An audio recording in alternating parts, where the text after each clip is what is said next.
You notice it first in small moments that feel almost meaningless at the time. A grocery receipt that looks slightly higher than last month. A transport fare that no longer stretches as far as it used to. A simple purchase that used to feel normal, now requiring a second thought before you commit. And slowly, without any dramatic event, your sense of money begins to shift, as if the same amount in your hands is quietly becoming lighter in value, while everything around you remains the same on the surface. What is happening here is inflation, but not just as an economic headline or abstract percentage reported on the news. It is a continuous mathematical process that reduces the purchasing power of currency over time, meaning the same unit of money buys fewer goods and services as years pass.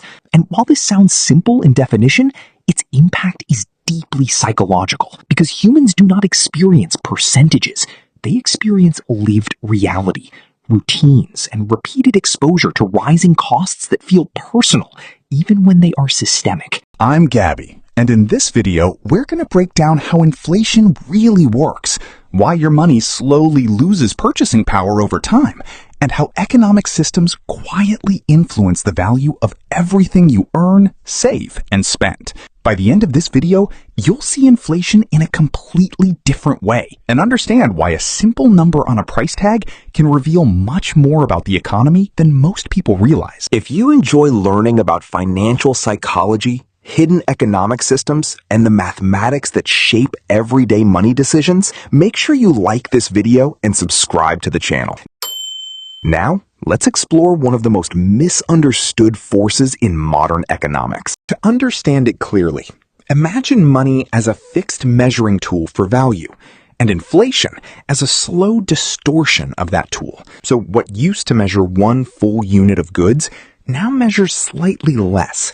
And the difference is not sudden enough to alarm the mind in a single moment, but consistent enough over time to reshape behavior, expectations, and emotional responses to spending, saving, and planning. Mathematically, inflation can be described as a percentage increase in price levels over time, which means if inflation is, say, 5% in a year, what costs 100 units today will cost 105 units next year.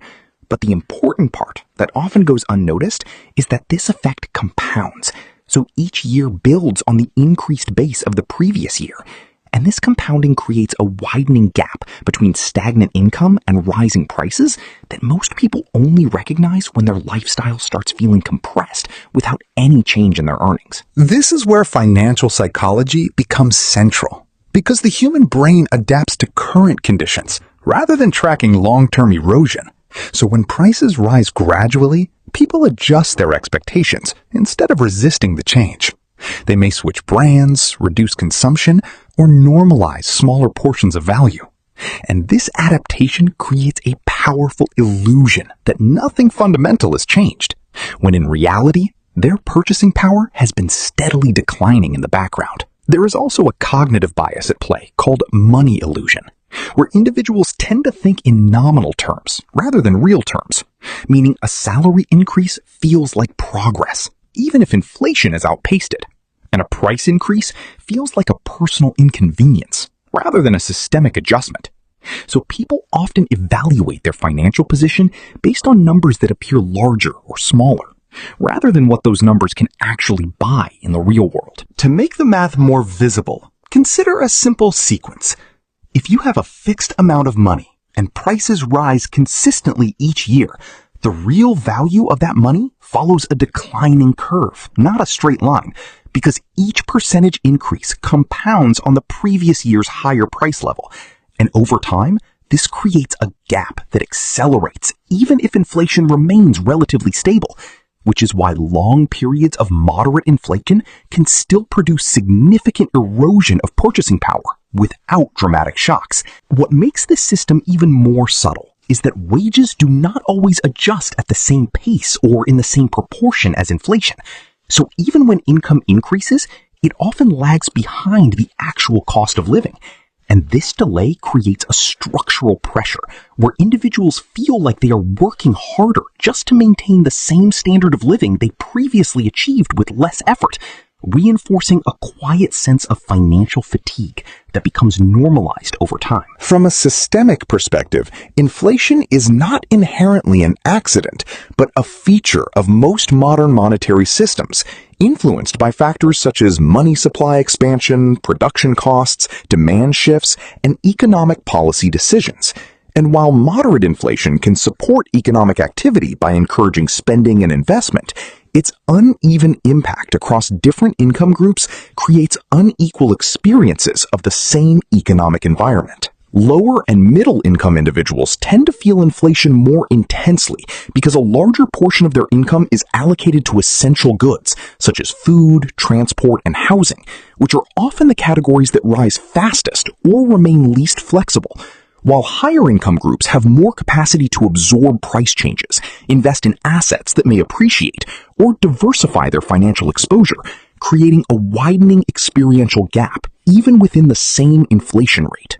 Over time, this creates a psychological adaptation loop where people begin to expect prices to rise and adjust their behavior accordingly, sometimes by spending more quickly before money loses value, sometimes by avoiding long-term savings in currency alone, and sometimes by shifting toward assets or systems perceived to hold value more effectively.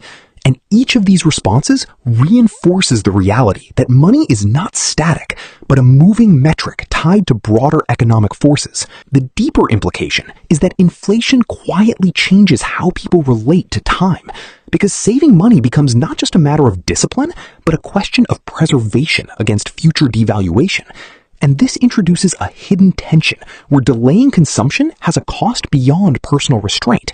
It has a mathematical penalty embedded in the system itself. When you zoom out far enough, inflation reveals itself as a time-based mechanism that redistributes value across years, subtly transferring purchasing power from the present to the future, or vice versa, depending on economic conditions. And individuals who do not account for this shift often misinterpret their financial progress, believing they are standing still, when in fact they are moving against a slow current. The identity shift required here is not about fear or urgency, but about awareness. Understanding that money is not simply stored value, but dynamic value that interacts with time. And once this is understood, financial decisions begin to change in structure, not necessarily in amount, but in intention, with more attention given to how value is preserved, how costs evolve, and how long-term thinking interacts with everyday spending. In this sense, inflation is not just an economic concept, but a quiet teacher of financial reality, showing that stability is not guaranteed by holding money alone, but by understanding the system in which that money exists. And once this perspective becomes clear, everyday financial choices start to feel less like isolated decisions and more like responses within a larger mathematical environment that is constantly in motion. And as this awareness settles, the most important realization is not that inflation is something to fear, but that it is something to understand precisely. Because once you see how value shifts over time, you begin to recognize that financial control is less about reacting to prices and more about understanding the invisible structure that shapes them.